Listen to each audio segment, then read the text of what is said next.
everybody, and welcome to episode 14 of Trapped in My Mind. I am your host, Seth, and today with me I have my second stranger, Heather. I don't know your last name. I don't know if you want to share it, but... It's the most generic last name known Smith? to man. Johnson? Okay. One of the two. So, Heather Johnson, girlfriend of episode 12's Keenan Jones. I think it was episode 12. Yeah, 2 episodes ago. So, first question, if I don't know someone as well, I always like to ask, what made you want to come on?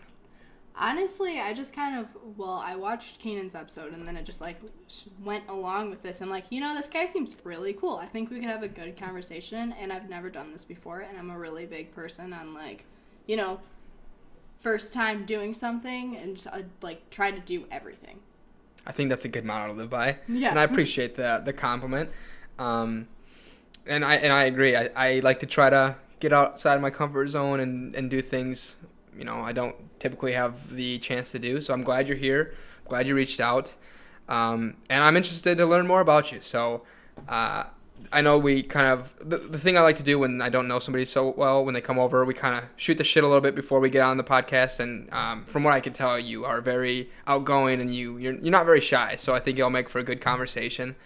I don't even know where to start. I know we identified some different topics. One of which I think was divorce, right? Or you know what? Just tell me a little bit about your background as in your family and as you've aged, just so I know a little bit more about you, and we'll go from there. No, yeah, for sure. So I'm the middle child, and I have every sense of middle child syndrome. My parents don't love me, they don't care, no one pays attention to me, all of that jazz. But when in doubt, I'm both of my siblings' best friend, and neither of them will have that ever, so I'm fine with it. But either way, I don't know, I've always just kind of wanted to do the best at everything that I could be at, and then I wanted to just become who I always dreamed to be. That's my entire motto of life. It is what it is. And try again. And then sometimes you have to take a leap and build your wings on the way down, because you never really know what's going to happen. Mm-hmm. So, it seems like you have a pretty positive outlook on things, right? I would say is what I'm gathering. Have you always had that? Has that been sparked by something? Oh, no, absolutely not. Absolutely not. There's no way that I've had that motto all of my life. Honestly, I became super positive after I did acid for the first time. That's okay. What created it. It was just opening my mind to the fact that, hey, life isn't as easy as you think, and that's okay. And so stop worrying about all of these superficial things, because everything around you is constantly changing. Everything. Mm-hmm. There's nothing that is super stable in your life. There's nothing that can't change. Everything around you can change. Even yourself. You never know. You can develop allergies in a minute if you really want to. You can have a blood clot that you never even realized was in your skin, and next thing you know, you're dead. Every minute of your life is so precious, so why are you trying to be sad with it? Yeah, that's a good point. So you said that it started once you tried acid. What led you to try acid? If you know. My friend literally was like, hey, Heather, you want to do this? And I was like, why not? Because at that point, I was in such a bad mind space, and, I really had no hope. I was, 17, and I was like, I don't even want to be here anymore. This is stupid. And, I already feel like at this point, I've been through so much that nobody should ever have been in. I was in a super abusive relationship that year beforehand, and, my boyfriend, punched me in the face a whole bunch, and, really was super awful, and then, got a couple other creeps in my life, and they did some bad stuff, and it's just kind of everything was just I just felt like the punching bag for the universe, and I was like, I'm not here for this. I don't want to be here anymore. And my friend's like, no, we're not doing this. You're doing some drugs with me. And I was like, why the hell not? And then I did that, and it completely opened my mind, and to this day, I'm so thankful that she said, hey, do this drug with me. So I was just like, wow. And I was just like, this is amazing. Life is amazing. And there's so much more to be happy about than sad. Yeah. That was a lot to unpack, to be honest, because, so I'm glad you come out of it more positive. Did all of these things that you just mentioned happen at once, or was it kind of throughout your life, different bad shit happened? It was all in about 2 years. That was it.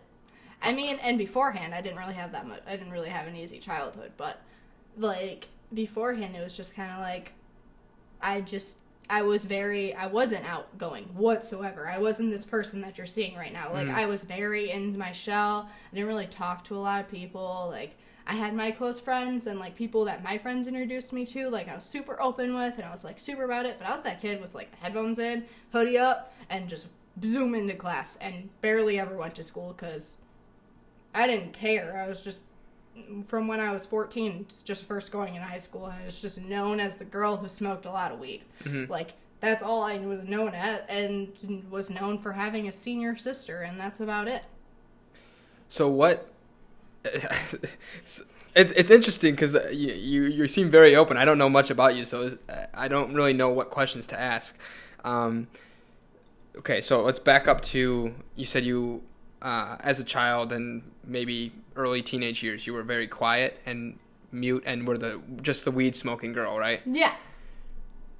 What do you think, if you know, why do you think you were a quiet character, and why did you think you only smoked and stuff like that? My parents were oil and vinegar. They should have never gotten married.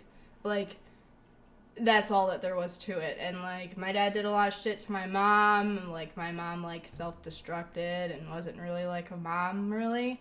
So, like, it was just kind of... My sister really raised us, and she didn't really know what to do with it, 'cause she also had her own life going on. And, like, my brother was, like, looking at me as, like, his best friend, and I was just kind of like, you know, I gotta be strong for my brother, but when I don't have to be strong, I'm not gonna be strong. So, when I was at school, I didn't have to be anyone, so I wasn't anyone. Like, there was no ifs, ands, or buts about it. Like, I mean, I did theater and stuff, and, like, but that wasn't me. That was the character I was playing. That's so, I find that so weird that you can be like a super quiet, like to yourself person, but then you do something like theater, which is, I mean, you have to be outgoing and expressive and whatnot. I've always been expressive. Always. It's just a matter of shutting down. Because when you get so sad, you just shut down. You just give up. You're like, screw this. I'm done. Why do I want to be here? Yeah. That's all that there is. Yeah. I mean, I think everyone's probably experienced that in some way, shape, or form, right? Did being, like, I don't want to use the word. Don't be afraid to say any no, words. I'm not going to take any offense. No, I'm just trying to think of the word. Submissive's coming to mind, but that's not what I mean. Like, being very passive at school, right? Not being very talkative, kind of keeping to yourself. Did that make making friends difficult? No. No? Not at all, because people would come up to me and they'd want to be my friend, and I was like, hey, you're my friend now. Like, if you came up to me and wanted to talk to me, I was super down to get to know you. Like, I just didn't make the first step, honestly. And, like, if I did see you and I was like, you seem like a cool person. Like, if you were you when you were in high school, which I doubt you were even close to, I would have been like, hey, you want to be friends? You seem pretty dope. And, like, I would be like, before I introduced myself to anyone, like, I know this is kind of creepy, and I still do this to this day, but, like, I watch people's behavior before I decide to spend time with them, or, like...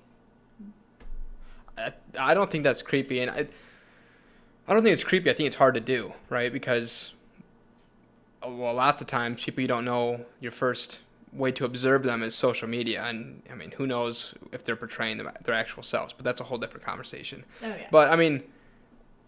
I would say I do something similar. It's maybe not so much before I meet somebody, but real quickly as I'm meeting them, I pay attention to their behavior, what kind of person they are, what kind of things they say, their facial expressions, their body movement, and just sometimes you can tell if you trust somebody, like somebody, don't like somebody. Sometimes you can tell somebody's lying. Like, so I don't know that I do it before I meet somebody, but I can definitely relate to the fact that, like, I try to feel people out as soon as I can because you don't want to be around people you don't like for too long. No, I get what you're saying, but we're talking about high school here. Like, you can watch people and see who they're friends like in with. School? And, like, yeah. That's what I'm meaning. Like, I'm talking, like, I'm not about to go and talk to this kid who's friends with all the jocks and the cheerleaders. No, thank you. That's not the crowd I want to be in. Do you think that there might be some people who could be friends with them but aren't bad? Oh, yeah, absolutely. Okay. And I don't think all of them are bad or all of them, like, it's just the stigma attached to it. And, like, everyone who's part of those, like, usually knows they're part of the stigma. And, like, even if you are completely opposite of that stigma, you're hanging out with all those people who have those traits, and you do become the people you hang out with. Especially in high school, you're a sponge and you absorb anyone or anything you're around. Like, honestly, I probably wouldn't have been a pothead if I didn't hang out with all the stoners. Yeah, I think you definitely do fall victim to becoming what you surround yourself with, to an extent. Which I always say to an extent. I don't know why. That's like the only words I can think of to mean that. But I think for some people, they, like you said, completely become a sponge and mimic what they are about. And then I think some people don't. Some people. I mean, you always have your sheep, and then you have exactly. You have your sheep, and then you have the dog who leads the sheep. Yeah. Like, it's just personalities. It's just what your personality is. Like, you have a lot of people who are like the head of like their group, or you have a lot of people who are like don't need to be head of group and just are very like full individual on their own. Mm-hmm. And like that's just really truly who you are as a person. And like, and I'm not saying either person's bad. I'm saying like if you are a sheep, that's awesome, because usually the people who are like that have a lot easier time in school because they can absorb things a lot better and their brains just work a lot better. Like in general, like good listeners. Yeah, exactly. Typically. And like there's positives to every negative and there's negatives to every positive. Like, and nothing ever goes without the yin and the yang. It's everything will be equalized, and if it's not, then it will become equalized later in your life. Mm-hmm. So did you learn that after you tried acid? Man, when I tried acid, it opened an entire different world for me, and I was like, I'm gonna try everything I can get my hands on. Like, I'm not like bad hard drugs. Refuse to do that. But like any like experience, anything. Like I was just like, it just opened my mind. It's just like, why am I wasting so much time being scared? Mm-hmm. Like, why am I wasting so much time filtering who I am when if you can't handle that I'm blunt, don't be around me. Like, and it's just like, that also opened my mind, because everyone was like, I was also getting bullied and stuff, because everyone's like, oh, she's mean and she's blunt or whatever. Like, if you can't take the heat, honey, don't try to serve a fire to this person. Like, don't make a fire if you can't handle the heat. Mm-hmm. Like, plain and simple. Don't make a fire if you can't handle heat. So you were quiet in high school, but you still made friends, right? Yeah. But you also got bullied? Yeah. By, like, I'm guessing some of, like, the popular kids? Honestly, I actually, like, so I started off at one school, and I transferred to Franklin. Oh, okay. But the first school that I was at, actually, they bullied me to no further extent, because that's also why I became, like, super in my shell. My freshman year, I dated this guy, and he was in band. And he was, like, the head band guy, okay? Like, he graduated and was, like, student president, like, whatever that, I don't remember that name. Mm-hmm. But he was, like, very popular, okay? And, yeah, I know. My school I went to the first was just every opposite of stereotypes that you could possibly have. Like, the band kids were the cool kids. It was weird. Okay. And so they all were bullied, and like they said that I cheated on him, and like I didn't cheat on him, so it just kind of went with everything. And then they were just like, let's just pick on her in any way, shape, or form that we can. And it actually pushed me to go to Franklin. And like, honestly, I've met some of my best friends at Franklin. Like, I don't talk to anyone from the original, like, high school but one person, and her name is Lauren Nermy, and I love her with my whole heart. Like, straight up, I wouldn't be dead if it wasn't for her. And, like, and then in Franklin, I met two girls, and they're my best friends. Like, I swear to God, I don't know when I'm gonna get married or who I'm gonna get married to, but, like, they will be my bridesmaids. No ifs, ands, or buts. Like, those are my three girls, and I'm perfectly content. I'd rather have a small group of friends than a big group of friends and have fake friends. Yeah, I think I would hope that most people would agree with that. Yeah. I hope. So basically, high school wasn't so bad once you came to Franklin. Before, yes. So you basically got ran out because somebody thought you cheated on them, and then you got bullied, and they pushed you out of there? Yep. Did you ever figure out, like, how that rumor was started, or why, like, did that ever get some type of closure? Honestly, I left and I never looked back. Like, I didn't really care enough. How I looked at it is, it's in the past. And that's all. My sister helped me a lot with that. She was like, you can either learn from it or you can run from it. And you're not running from it, you're learning from it, and you're taking yourself out of a bad situation because you've said your piece to all these people. And I literally went up to my main bulliers and I was like, you're a piece of shit. No, I kid you not. Like, I legitimately went up to them and I was like, why do you have a problem with me? And they're like, we don't have a problem with you. I'm like, okay. And I walked away, and I knew that they were So lying. would they bully you to your face or, like, behind your back? No, all behind my back. No one ever said anything to my face. And they would all, like, beside, like literally me, I would walk down the hall, and they would be talking crap about me. And I was like, this is kind of pointless. Like, if you guys can't, like, confront me to my face, then, like, this is mostly a you problem, and you're just very... I don't know. Petty, nonsensical. Like, it doesn't really... You don't matter. You're irrelevant to me at that point. Like, they all just became irrelevant, and I was getting tired of that school, and I wanted new friends, and I wanted new experiences, and I just kind of wanted new, so I transferred schools. Did your boyfriend at the time, like did he bully, or was he just hurt? He actually just was, like... Me and him broke up because me and him just knew we weren't supposed to date. Like, we just kind of grew into separate people. Like, he was, like, super straight edge, and I was a pothead. Like, he went to school every day, and I had more absences than I had presents. Like, it just didn't work. Like, and both of us knew that. And then my sophomore year, I started dating someone else, and he was a godsend and, like, helped me so much. And just overall, great guy. So the issue with the first guy wasn't the guy. It was more so the friends that took this story and ran with it and then ran you out of school, essentially. Yeah, I have, like, no hurt feelings to really any of my exes because I've learned valuable lessons from all of them. And I have no hurt feelings to anyone who I've had in my life. Like, I've learned valuable lessons from everyone and everything that I've ever been a part of. So, like, how I look at it is if anyone knows me, thank you. Like, thank you for being part of my life. Thank you for the lessons that I learned from you. If I hurt you, I'm sorry. Like, I never meant to I don't mean to hurt anybody. Like, I mean, yes, I've made stupid decisions, and I've definitely jumped the gun on some things. I definitely have hurt people's feelings, and, like, I do feel really bad for that, but it's in the past, and I can't really fix anything that I've done, so all I can say is thank you for being my life, and I'm sorry if I hurt you. Yeah, and I think that's a good way to look at it. I mean...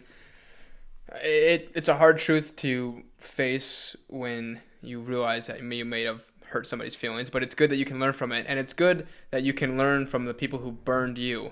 The one I'm curious about, if you want to talk about it, is, didn't you say you had an ex who, like, beat you or abused you in some way?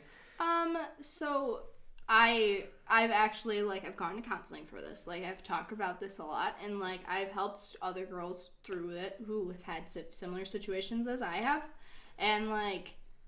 Honestly, I have no hard feelings towards him. Like, he had a lot of problems. Like, he had a lot of things that he personally had to work on himself. And he had to get through. And he didn't know how to, like, do any of his bad... And, like, he didn't know how to deal with any of the anger that he had built up in him. And, like, to this day, I still think he's a rad guy. I think that he has so much potential to be such a wonderful person. And, like, when we were in a relationship, yes, did things go bad? Like, yes, do I regret staying with him as long as I did? Yeah.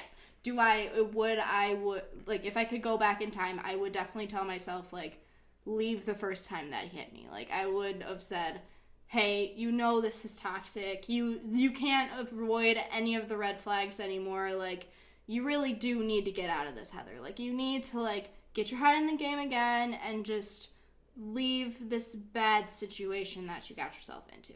And it's like, but at that point, like, it was just kind of like, in any abusive relationship, it's like, they make you feel like you don't deserve any better than them, and that they're your person, and that you're not gonna find anyone whose love is as strong as yours. Like, it's so stupid, and it's, like, such, like, a mind-boggling thing. But, like, when you're in an abusive relationship, it's literally unlike any kind of thing that you can I can't even compare it to anything. It's just, like... So is it just as much, like, manipulative as it is physically abusive? Oh, 110%. People who are physically abusive are always mentally abusive. Always. It never goes without the other one. Because if you're physically abusive, anyone in their right mind's going to leave you unless you say stuff to make them stay with you. Like, no one's going to be like, yes, hit me again, please. Like, this isn't no 50 Shades of Grey. We're talking about outside of the bedroom, hit me, please, kind of thing. Like, no, that's not going to happen. Like, it's not. That's Mackenzie. Hello, That's my Mackenzie. girlfriend. Also, real quick, you might want to pull in your chair just a little bit so make sure you're on camera. Got it. Sorry. Anyway, I mean, so I guess a question for you, because abuse in any type of form is crazy to me. And I know you said that your ex, he was dealing with shit too, right? Yeah. Does that justify the behavior he had towards you? No, it doesn't. It doesn't justify it. So you forgive him for it? Yeah, honestly, like, do I think he did something bad still? Absolutely. Like, I don't 110%. I'm like, oh my gosh, I still feel bad for him. No, he shouldn't have done what he did. Like, he shouldn't have. And honestly, like, I haven't talked to him in years. I don't associate myself with him. I think I talked to him last time when I was 18 years old. And I messaged him and I was like, hey, I have no hard feelings towards you, but I don't ever want to hear from you again. Like, you screwed me over and you, like, weren't too good to me. And I think that it would be better if, for my own mental state, if you never were in my life again. And he messaged me back and he said, I'm sorry and I hope we can still be friends. And I'm like, I just told you we can't. Like, and it's just a matter of, I still know to this day that if he did contact me again, I would 110% definitely go get coffee with him. And I would 110% definitely try to, like, be his friend again or, like, be there in his life again because, like, he did go through a lot. And I'm a big empath. Like, if you're hurting, I want to try to help heal your hurt. Like, I'm going to school to be a nurse. Like, it's not something that I'm good at by telling people who need help to go away. Like, it's hard for me to do that. Yeah, it's hard, but at the same time, like, if what they're doing is hurting you, you know, trying to find that line of, okay, I want to help you, but at the same time, you're hurting me, you know, I could imagine that being difficult. How did you get out of that relationship, if you don't mind me asking? I went to church camp. I went to church camp for a summer. I was there for 2 weeks. And I didn't tell anybody about it. And my counselor was like, because I couldn't put on makeup then. And I, like, of course, had bruises or whatever. And my counselor was like, who did this? You have to tell me. Otherwise, I have to call Child Protective Services on you. And I was like, and I told her. And she was like, honey, like, what are you doing? And I'm like, what do you mean what I'm doing? She's like, you do realize that he's just full of hot air, right? Like, nothing that he's saying to you is actually relevant. She's like, you're beautiful. She's like, and you're one of the strongest souls I've ever met. Like, you can make your way through anything. And I was like, thank you. Well, I wasn't 17. I was 16, maybe 15. I don't remember. It was one of those things. Everything is a blur from that time. Honestly, I'm sorry I'm not good at setting timelines. It's just... You're good. But either way, she was just like, you're okay. And then she gave me a hug. And then she was like, I went through it too. And I'm here for you. And I just needed that. Like, I needed that. I needed someone to be like, I went through it too, and I'm here for you. And, like, that's all I needed. And she actually gave me back my phone, because it's summer camp. You can't have your phone. And she made me call him. And she made me break up with him. Like, she gave me a day. And then we went out and we walked in the woods. And she made me do that call. Like, that was all that there was to it. She made me do that call. And she was like, if you don't do that call, I'm going to do the call. And you don't want me to do the call. So I did it. And I broke up with him. And I left summer camp. And he came to my house. And he was trying to tell me everything. And I opened up to my mom. And my mom knew what was going on at that point. And she had her handgun pointed out the door and said, you tried to touch her, tried to talk her out of her situation, I'm going to pull the trigger. So how did he get away? I mean, so if you were that young, you, like, obviously, I don't think we're living together, right? So how did he get away with, like, hitting you? Where would he do that? So he had his own car, and it would just be, like, in his car most of the time. And, like, well, I always had makeup on me, and like one day he actually took me to like, he went into Target and bought me really good foundation and just was like, put this on you. We don't want anyone to know our little secret. That's so weird. So, like, did he, I know you said, like, he's, like, apologized since then, he's felt remorse since then, but, like, so let's say it's a situation where he just hits you right afterwards, is he, like... Oh, he immediately, like, stopped. He didn't, like, he, like, would do, like, one solid punch and, like, and then would immediately be like, I'm so sorry, baby, you know, I'm, like, having a lot of hard time, it's just really hard for me right now, like, I just really don't know what to do, like, I really don't want anything bad to happen to you, like, I'm so sorry that I did that, like, I wish that I could change it, like, I wish I could take it back, like, do you want to hit me back, like, I'm so sorry, and it was just kind of, like, he made me really believe, like, he really didn't mean to hit me, like it was just something, like something took over him, and like he's got impulsive, like, anger, like impulsive issues. anger, and then just hit me, like it was like, and then it was just kind of like immediate after he's like, I don't want your family to like think like bad about me, like I'm so sorry, and like he would just like, that's when he bought me like the makeup or whatever, and like he would just be like, can you please cover it up, like I just really don't want anyone to know. Jeez. So that, I mean, that's like the manipulative part. Because you feel like, then you almost feel like he's a victim, like, oh well, he's hurting, he didn't mean it. He's just going through something. I'm just the punching bag. Like he just needed to get out some frustration. It's so like, fucked. Yeah, yeah, I know it's really fucked, but it's also like no one ever hears this side of the story. No one ever hears the side of, like, everyone's like, oh, fuck a guy who hits a girl. Like, why the fuck do girls stay with the guy that hits them? Like, I don't understand. And, like, there's so much stigma, so a lot of people don't want to even, like, come out and be like, my boyfriend hits me. Because they're going to be like, why don't you break up with him? And it's so much more than that. Well, yeah, I think that goes, I mean, different, but in the same stroke, you have people who stay together after they know somebody cheated on them. Even though, like, if you remove yourself and you remove your feelings, and you were judging it based on what it was, you'd be like, yeah, you should probably leave, right? But it's not that easy, because it's like you also like have feelings for them, and like you love them, like you do love them. Like if you are in a relationship and you like, there's no way in hell you don't have very strong feelings for them. Like personally, I think I would definitely give, if any of my partners cheated on me, like I would give them another chance. And I've had a lot of partners cheat on me before, and like I just personally, I'm like, I 110% always on the 3 strikes and you're out rule. Like friendships, relationships, family, everything. 3 strikes and you're out. Like, I give you your fair shot. I give you your warning. I tell you when I don't like something. If you keep doing that thing, then I'm sorry, but this is done. Yeah. I don't know what the right way to do it is, and because like everyone makes mistakes, and like cheating is like one of those things, like sex and lust is such a very powerful thing that like everyone has like thoughts of it. Yeah. No one is 100% faithful to I would love to meet someone who can look at me straight in their face and be like, I have never had sexual thoughts about someone other than my partner.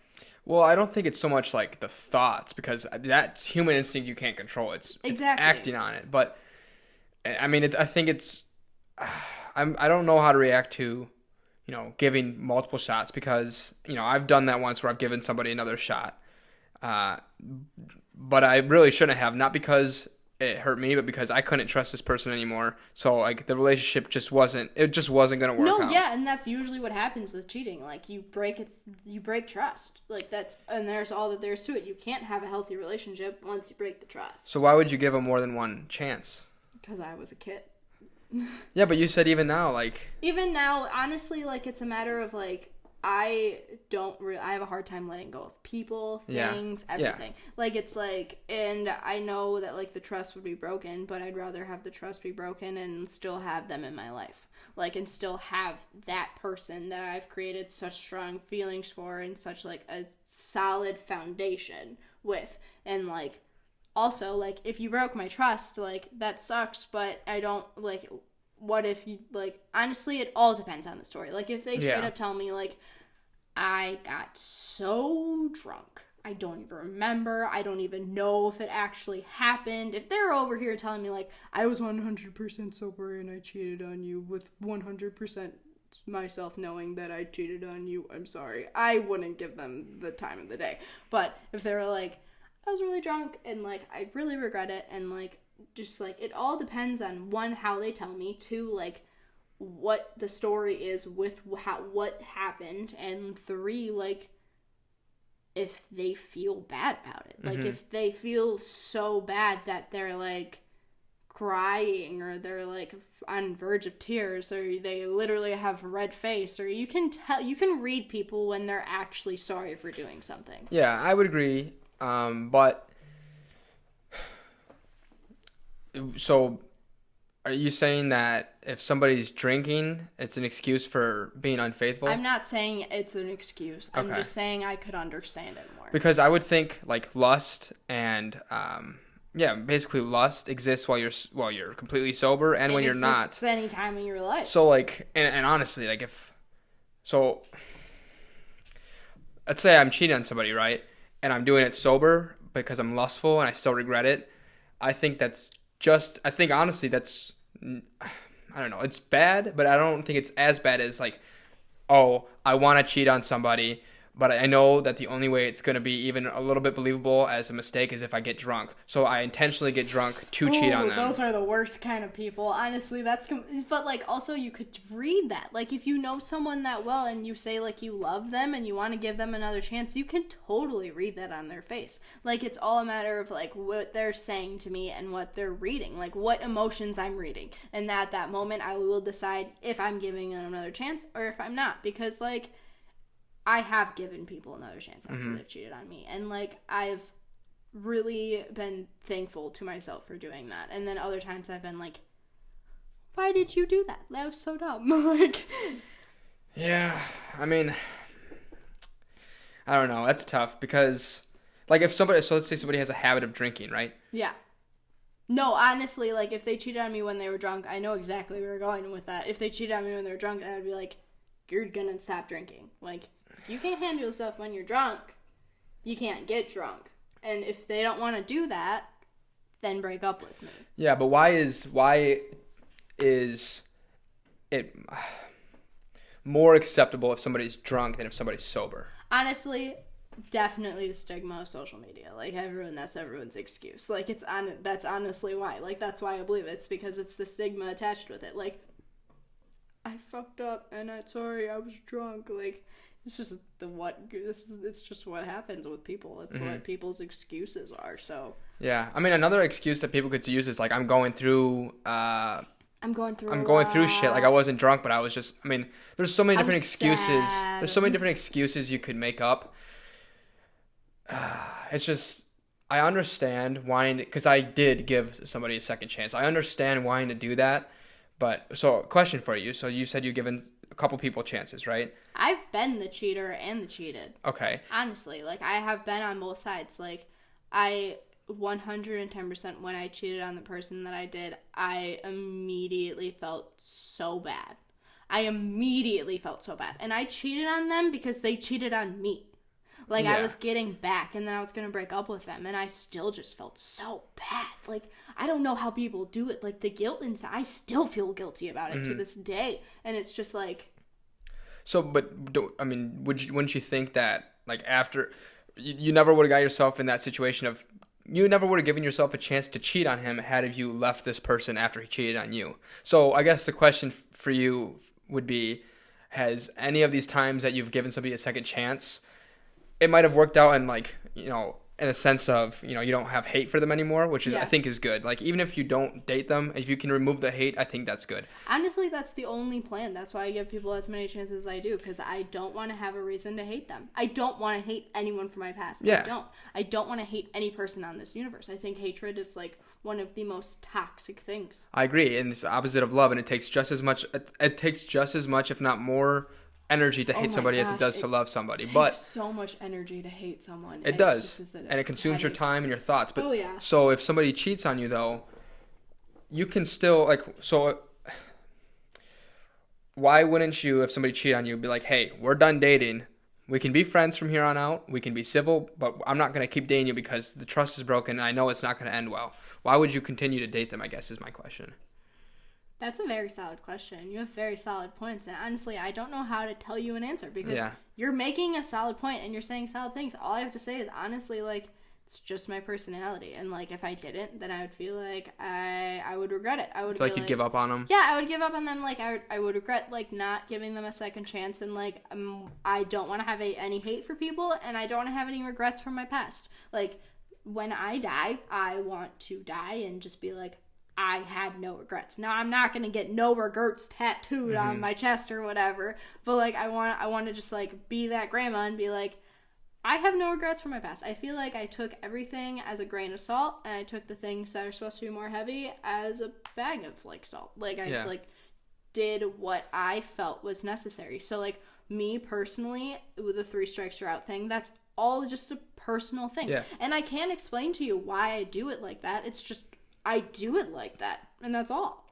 Yeah, and honestly, I 100% agree with your mentality of not wanting to have enemies and not wanting to have hate, because it is, I think it's toxic. It takes up your own energy and time, and I would like to say that I don't have beef with anybody. With that being said, and I'm not judging you, because I know personally how hard it is to, you know, not give somebody another chance. Whether it be like somebody who cheated on you or just a friendship who wronged you, like, it's hard, because if you care about somebody, you're just like, you messed up. We can fix it. It can be a mistake, but it's just maybe what the difference is I guard myself more, possibly, like, which isn't necessarily a bad or good thing, right? It's so not. You're willing to give people an extra chance, because if you get hurt, you know you'll get past it. As where it only happened to me one time, well, cheating specifically, right?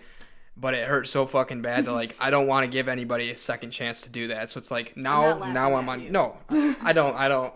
We can laugh about it. So, like, now I'm more on guard, and, like, I'm going to protect myself. Not so much to where I'm going to hate people for it, but, like, you fuck me over once, you know, depending on the situation. Like that one rap song, fool me once. Well, you fool me once, can't fool me again. Yeah, fool me once, shame on you. Fool me twice, can't put the blame on you. Yeah. Fool me 3 times, fuck the peace sign, love the chopper, let it rain on you. Yeah, exactly. J. Cole. No, yeah. it's not that song. I can't think of the other song. Oh man, that's There's lots of songs that use that. Yeah, but it's like I just remember it was just like, fool me once, well, I can't get fooled again. And that's all that there is to it. And, like, some people have that mentality, and that's fine. Like, you do me wrong once, I don't want anything to do with you. Like, that's all that there is to it. It says a lot to you. But, like, the whole thing about the full, like, 3 chances thing is I want people to be able to 110% with me, like, know that I will always accept them. Always. I will always accept them. You can always come back to me. I don't care how dirty you do me. I don't care how, like, much, like, beef that we had when we left each other's lives. Like, you can always come to me and talk to me about anything that you're going through. And yeah, and I agree. I think that's a good way to live, because again, you're putting love first, and you're putting spite and hatred way down there, which is good. Yeah. And I would say I would like to think that I do something similar, in the sense that even if I, you know, remove myself from a situation that you hurt me in, I'm still going to accept you. And I'm not saying I always did that, because I definitely did it. When I got hurt a couple different times, see ya, fuck you, I'm pissed, my guard's up, you're the fucking demon. But in that same regard, everybody that I have beef with, I have tried to mend things with, or I have mended things with. And it's unfortunate, because, you know, some people don't want to mend things. But I can say confidently that anybody I had beef with that I care about, I've tried to mend things. And whether or not we're still, you know, acquaintances of any sort, that's on them now. So it's like you remove yourself of, like, the guilt of, okay, I was being shitty. Not justifying what I did, because I did actions that are shameful, but I've apologized. I've tried to work my way back up, and hopefully it can be forgiven. So, like, I like what you said of, you want people to know that they can come to you and that they can trust you, and that you'll accept them for who they are and what they do, even if it wronged you. That's something that is hard to do. I'm not perfect at it, but I'm trying to do. But in the same regard, I'll accept you, but I'm not going to let you hurt me. No, I 100% respect that. Like, personally, I just don't care if I get hurt. Like, that's all that there is to it. Why do you think that? Why do you think that's the case? I think it's, like, a little bit of everything that I've been through and a little bit of everything that I've done and a little bit of, like, all of the walks of life I've really met. Like, I've met the worst kind of people, and I've also met the best kind of people, and I've met a lot of people in between. And, like, I am always willing to talk to a new person. I don't care what you look like. I don't care what kind of accent you have. I don't care what color skin you have. Like, I'm always willing to have a conversation. Always willing to have a conversation about anything. Like, you want to ask me a question, I might not be right, but I'll give you my best answer. Yeah, that's all you can do. And, like, I'm never gonna, like, somebody's like, I want to talk about cars. Cool. I might be able to learn more about cars. Would love to talk to you about it. And when I go into that conversation, I'm like, yeah, that's very cool. I'm sorry I don't have a lot of knowledge on it. And a lot of people, if they start a conversation with you, they are actually the ones who want to talk about this said topic. So you just kind of got to go with it. And, like, that's, like, going, like, I know that was super off topic, but going back to that, it's, like, a matter of that's just how people work. Like, you never really know what they're gonna say. You can just be like, you can either A, just shut down their topic of conversation, or you can B, go with the topic of conversation. And you can, like, either A, come out really high from it, or you can come out really low from it. And, like, that's the same thing with, like, when people do you wrong or do you dirty, you should always hear them out. Always hear them out. Even if you don't want to hear anything that they have to say anymore, you can always hear them out. And then you get a lot of closure from it if you're the one who's done bad, and two, if you're not the one and you're a completely different third party and just hearing this person's story, you can take so much from it. Yeah, if you don't hear them out, you won't learn from it. So you'll probably get hurt again because you don't know. B, you get rid of that hate if you hear them out. Hopefully. Well, some people don't. A lot of people. Hopefully, right? A lot of people love hate. I think in time you could get rid of it. Oh, yeah. Also, if you don't want to hear them out immediately, I think that's okay. But eventually you should hear them out. Always. Because it is hard to, like, if you just fuck me over, explaining it right there, I'm going to be emotional. I'm not going to want to hear it. Yeah. But give yourself some time and then try to come back to hear it. I think as long as, you get around to the closure part, it'll be okay. No, yeah, for sure. And I'm not trying to say, like, I'm this holy person who's always been the victim. No, I have been the worst kind of person in my life. Like, that's why I, like, right when I introduced myself, I'm like, I've been all over the map and back again with every single kind of emotion. Like, I used to be the worst kind of person. And, like, I've just always been, and I still am on this, like, road of self-discovery. And, like, I will be 80 years old, and I'll still tell you I am on the road to self-discovery. Yeah, but that's what life's about, and that's what being human's about. So I don't think there's any shame in that. All that there is to it. And, like, it doesn't matter what your past is. And, like, it doesn't matter what your future is. It matters who you are in the now. It matters what you have and how, like, accepting you are and if you're a good person or you're not. Like... Yeah, and if you do something that's shitty, that doesn't make you a bad person. No, but you got to learn from it and learn from being a shitty person. Yeah, and be mindful that you might not think that you did something shitty, but it hurt somebody. So I mean, I completely am fine with what you're saying, and I honestly I admire the fact that you are so positive and you can be so positive with things that you've encountered. The only difference I think is that I guard myself more, and you're open to letting people hurt you, which isn't necessarily bad because there's good things that come with that. Sometimes you can give somebody a second chance, and they do turn around. Oh, yeah. And as where I wouldn't give them that second chance, and then, something, I could be stopping something that could have been good. So, we have our differences, but we definitely have our similarities in that regard. I do have two more questions that I'd like to ask you, just because you mentioned it before, and I think it's very interesting. Absolutely. Mention it again. Let's talk about it. So, I don't know how much you want to discuss this, but you mentioned that you had some other creeps in your life? Honestly, they're so irrelevant that, like, the creeps in my life are just creeps. Yeah. They're just creeps. Like weird comments and shit. Just people who just don't know how to keep their mouth shut or don't know how to act as a person or just really have no self-regard to what they do to other people. And they're just, in my book, creeps. Okay. Like... But it wasn't like you had, like, you weren't sexually assaulted by anybody. No, that's what I'm counting as creeps. Like, I've been that person, and, like, they're just creeps. They're just awful people, like, and honestly, it's the same thing. I've learned from it, and I've grown from it, and I've been able to help a lot of girls who've also gone through it. I'm small. I am 5'2". I'm a white, I am a 100 pounds woman. People look at me and they're immediately like, I can get that one. Mm-hmm. And that's what comes with being a small woman. So how do you just brush that off as just like a creep and not like something that's so detrimental? Like how are you able to just like, and I mean, it's good that you can function, right? Counseling, being honest with myself, and not taking it personally. Okay, that's a good answer.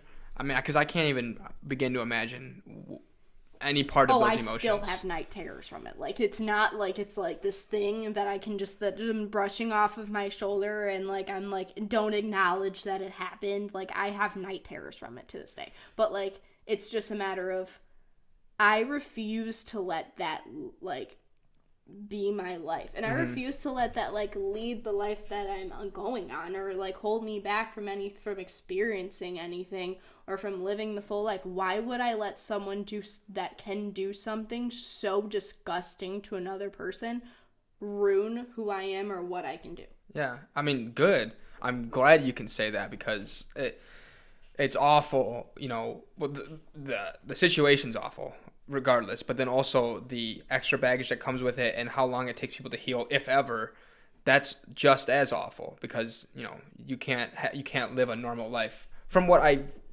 you know, observed. Obviously, I have not gone through that, so I can't begin to put myself in those shoes. But it's just a matter of being a person who can, and it's not even a matter of being a person. It's just a matter of like knowing that it wasn't your fault. It wasn't your fault. You didn't do anything that made them do this to you. Like, it literally is not on your conscience whatsoever. And like, to any girl that's like hearing this, or guy, because it happens to guys too that are hearing this and they've gone through that, like, I feel you and I'm sorry. But the best thing you can do for yourself is prove to them that nothing can break you, and become stronger from it. And don't shut all these people out. Don't say like all humans are bad because this one person is bad. There's creeps everywhere. There's bad people everywhere. There's bad experiences everywhere you go. There's bad everything. There's bad around us. This world's really scary right now, and like there's so many bad possibilities that could go on. But you could also like, there's so many good things that could go on. And there's so many people that are just phenomenal humans and like have so much good to say and so much positive energy to give out. And there's so many people who want to just like come up to you and just give you a hug and just tell you, man, everything's gonna be okay. And like, it sucks, and it sucks so bad, and like, you have days where you're just like, nothing will ever get better, and I feel so dirty, and like, I don't understand like why this person would do this. And it's like, you can't let those thoughts get to you. You can't. Because the moment you let those thoughts win is the moment you let yourself lose. And that's just what got me through it, is that mindset entirely. The moment you let these thoughts win, and the moment you let this action win, you're letting yourself lose. Like, you're letting yourself down. And if you don't have yourself, who do you have? Mm-hmm. I mean, wow. I'm sorry, I'm like, feel like I'm preaching you. No, I mean, I'm just digesting all of it. I'm sorry that you had to go. That's awful that you had to go through that. Don't be sorry. It made me who I am. You're right. I don't want to like victimize you. It made me who I'm not going to say this because it sounds really bad, but I'm in one way kind of thankful that I went through it.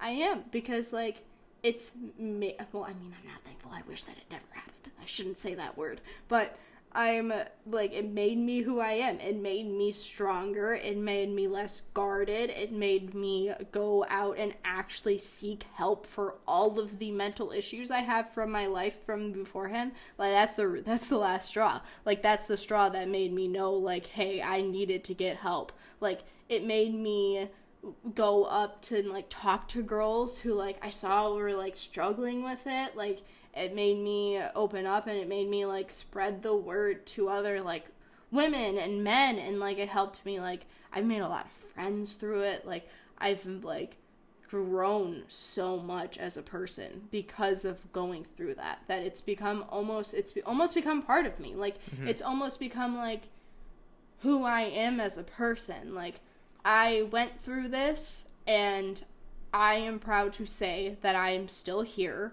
I am a college student. I am working my ass off. I have a 3.5 GPA. I would work, but due to COVID, I can't. Like, I have a loving family. I have a loving boyfriend. I have every solid thing in my life that anyone really needs. And if you don't have those things, then you can still have a solid life and you can still be a solid person. I'm not saying you need all of these things, but me personally, I would like those things. And I have them. And nothing held me back because of what I went through. Like, nothing that I've went through has made me any less or any, like, less of a person. Like, any less of a person or any less worthy of anything. Like, I am equally as worthy as anyone who walks down the street. Like, I am equal to anyone and everything. Just because I was targeted doesn't mean I am a target. Yeah, I mean, well said. And congratulations that you're doing these things. I think that's, I mean, I don't know what you believe in, but that's karma right there.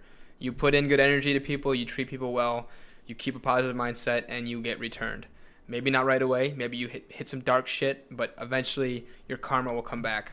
That's something that I'd like to believe is true. So, again, thank you for being candid and sharing that, because that's... Somebody's going to hear this podcast, and they're going to really need to hear it. It's one of the most... these are some... Like, we've talked about some of the most uncomfortable topics. And some of the topics everyone just wants to forget that they've gone through or forget that they've been part of it. And it's like, I think that's also part of the stigma. You're not dirty because you pick guys who aren't great guys. You're not dirty because you got targeted. You're not any less of a person because you went through bad things. You're just a person.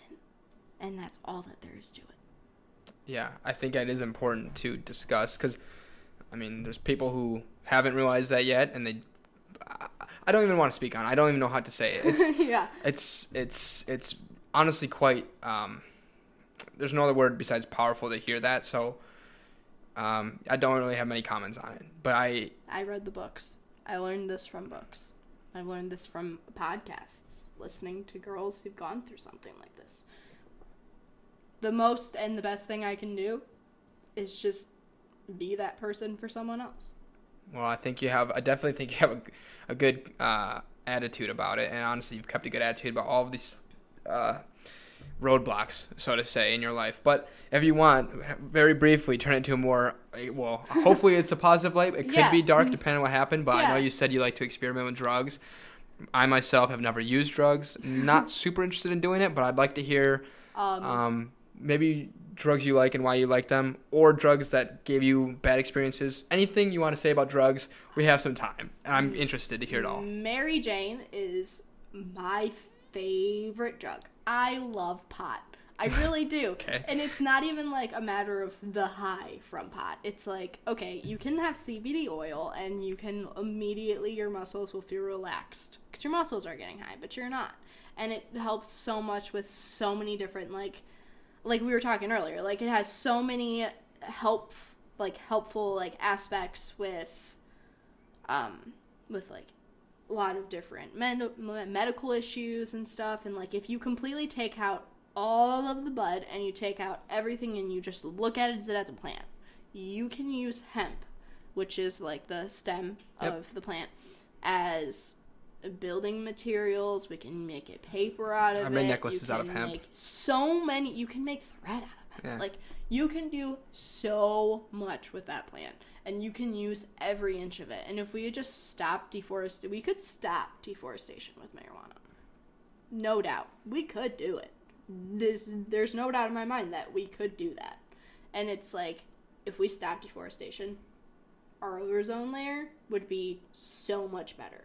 So much better. If we just stopped cutting down trees where we're at and we started planting them periodically. It's not even like we have to plant a whole bunch right when we stop. If we just stopped and we just like, hemp would also create a lot more jobs. Because if you think about it, to create like a very good amount of things, you could get warehouses, and the warehouses could go to jobs like with a warehouse you need an electrician, you need a caretaker, you need someone who knows how to do this, and like also you with a like you're not only just getting the hemp, but you're also getting like THC, you're getting CBD, you're getting so many other things. Like marijuana has that really sticky residue. You can make something out of that. Like every bit of that plant can be used. Don't we need like trees for like paper though, like to write on? You can make hemp paper. You can make paper out like hemp paper. And it regrows, so it's not like and it's faster than trees. Yes, that's the whole thing. Or even like if we didn't want to do that, bamboo also could stop deforestation. There's so many different things that could stop us cutting down trees, but it's all we know. No one wants to be uncomfortable for a little bit. There's all that there's to it on that one. But not going into the environmental stuff, because if we go into environmental thing, I'm going to be talking your ear off for about way too long. I legitimately hug trees. It's bad. But it's just also like going into like other drugs, like magic mushrooms. Like you can learn in like acid, like hallucinogenics. I can't talk today. You know what I'm trying to say. I'm pretty sure everyone knows what I'm trying to say. Yeah. But like you go into a different spiritual universe. You unlock a different part of your brain. Like you use more of like this experimental, like full person, like your anxiety goes down for a lot of people, and this isn't for everyone. I'm just talking about my own personal experience. But like you go into a different like transcended to a different place. And like when I did magic mushrooms for the first time, I felt like the trees breathe. Like I felt like the trees were breathing with me. And it was the coolest thing. And I felt so connected with the environment. And I felt like I was one with everything around me. Like, everything was the same, but everything was so different. Mm-hmm. Like, nothing was the same, yet everything was the same. It was so weird and so cool. And, like, I hate French bulldogs, though, because I saw, like, I was in this, and I went inside, and, like, where I was doing it has like 2 French bulldogs, and they're like demons, okay? They're demon dogs. They're the worst dogs ever, even if you're not on hallucinogenics. Like, just bad dogs, okay? Like, they eat walls, and they're just really gross looking, and just drool everywhere. Not a cute way. But either way, I saw them, and they were like grunting at me, and like charged over to me, and I was like Antichrist, please go away from me. Like, it was like such a bad moment, but also I went back outside and I was like, I love you, tree. And I legitimately went up to a tree and I gave it a hug, and I felt so grounded after that. I'm like, all I need in my life is just to hug a tree whenever I feel bad. And to this day I still hug trees whenever I'm feeling bad, and it makes me feel grounded. So you put a literal meaning to a tree hugger. Yes. Yes, I did. And like when I dabbled in like ecstasy and like Adderall and Xanax and Molly and like all of these different pills, like I think I was just more lost than anything, and I just wanted some way to get out where my normal mind was. And, like, I didn't use it like how a lot of other people do. Like, my experience with pills was just a matter of, I was so lost at that point in my life. Like, I had such a better, like, I was beginning to find this positive outlook that I have, like, now. Like, this was after the acid trip. Like, this was me just being like, hey, I need to change things, and I want to experience more things. So I moved to a new place, and I experienced more things. But, like, I didn't experience them how I thought they were going to be. And, like, it also taught me, like, not everything is as you plan. Like, you can have all the fundamentals to have a great time and not have a great time. Mm-hmm. And, like, I mean, don't get me wrong. Adderall helps you focus like no other. And, like, don't get me wrong. Like, being on Molly, you're just in such a, like, ooh, like everything is so electric. And like ecstasy and Xanax are just, everybody knows them, everyone knows what they do. They're just, I don't like them. I have no idea what they do. Ecstasy and Molly are like this basically the same thing. I always mix up which one's stronger and which one's weaker, even though I've done them, but also I've done a lot of drugs, so that also makes sense why I mix them up. I'm going into nursing. I don't have time to remember the shit I've done. But it's just a matter of I just didn't really care what happened to my body, and I just wanted to do a whole bunch of different things. So the pills are more so of like dark times, escape, and the shrooms and the weed is more of like, I want to have a good experience. I want to get grounded. I want to feel grounded. I want to be one with my surroundings. I love magic mushrooms. I take that back. I love marijuana and I love magic mushrooms. And acid's I like acid, but not as much as I like mushrooms. Because it's not natural. Yeah, exactly. Like, I like all natural drugs. I don't like these things that humans have been like, let me just mess with you. Mm-hmm. I don't like that. Let me grow out a plant. I want to taste the dirt. Like, there's no other way to put it. Like, if I can't taste the dirt, I don't want part of it. I mean, that's a good way to put it. Anytime anybody has any experiences different from my own, I like hearing them. So thank you for being candid on that. Before we wrap up, I would like to ask you, I like to ask all my guests this, do you have a mental health tip, something that you do when you're feeling down that helps you get level again, or something that you do just always to keep yourself in good mental health? I really, truly just journal, and I remind myself every feeling will pass. Every moment will pass. You're never going to be stuck in the same place that you are right now ever again. You're never going to be in this place that you are right now ever again. Nothing is the same. Everything is different. And you have complete control of your life.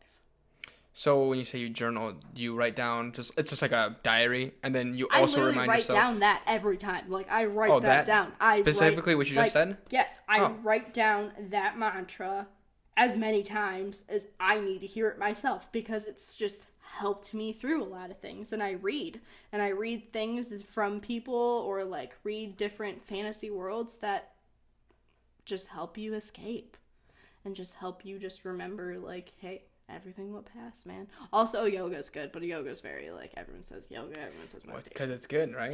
It's good. Like, you can't go wrong with it. But also, like, it's just that personally, like, I just do that for, like, working out. Like, yoga is bomb. It'll kick your ass. Oh, dude. yeah, it kicks your ass. And, like, meditation, like, my mind is all over the place. Like, I have ADHD, or I could not focus on meditation. I wish I could. And, like, I do yoga, so, like, I should be able to meditate.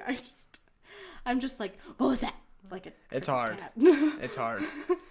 But, I mean, the tip of writing in your journal is good, because, I mean, especially that mantra, I think that's a good one to live by, is things will pass. So, good tip. Thank you for sharing. Thank you for coming on, Heather. I enjoyed talking to you and learning from you. This is where I have to do the outro that I hate so much. If anyone else is hearing this and would like to be a guest on the show, please contact me. Instagram at TIMMPodcast, or email at timmpod@gmail.com.